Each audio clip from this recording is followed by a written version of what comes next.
એટલે ભાઈ અલ તૈબા વાળા બોરસદ વાળા મોજુમરા વાળા આ શું નવી બ્રાન્ચ ગઈકાલે જ ઓપનિંગ કર્યું છે? હા, સલીમભાઈ બોરસદ વાળા. સલીમભાઈ બોરસદ આવો માહિતી આપું.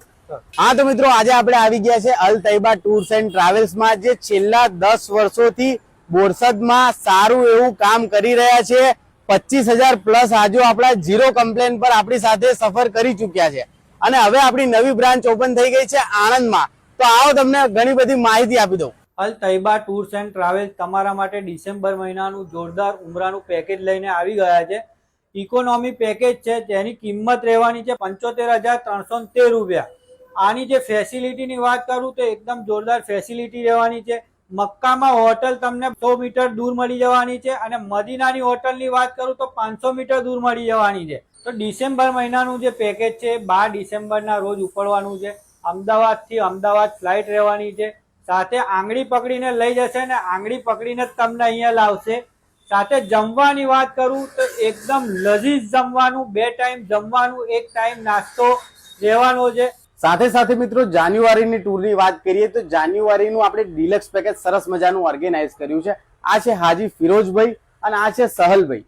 આપણું ડિલક્સ પેકેજનું પ્રોગ્રામ આ રીતનો કંઈક છે કે 10 જાન્યુઆરીએ આપણો પ્રોગ્રામ 10 જાન્યુઆરીએ આપણી ટૂર અહીંયાથી નીકળવાની છે. Direct flight Ahmedabad to Ahmedabad. 2 ટાઈમનું સરસ મજાનું જમવાનું, સવારનો ચા નાસ્તો.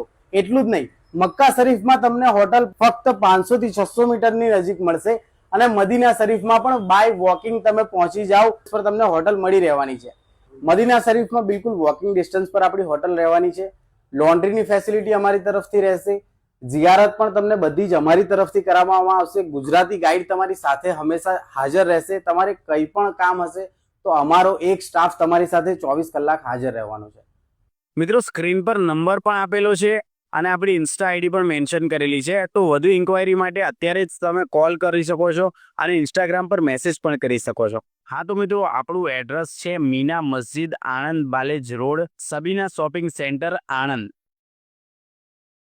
અસ્સલામુ અલૈકુમ દોસ્તો, ઘણા અફસોસ સાથે જણાવું છું કે મદીના શરીફમાં જે આપણા 42 હાજીઓ હૈદરાબાદના જે શહીદ થયા છે, જે એક હાદસામાં ગુજરી ગયેલ છે, તો તેમના પરિવાર અમે એમના માટે સબરે જમીલની દુઆ માગીશું. સાથે સાથે જે ગુજરી ગયા છે તેમને જન્નતમાં આલાથી આલા મકામ મળે તે માટે આપણે દુઆઓ કરીશું. સાથે સાથે તમે પણ દુઆઓ કરજો.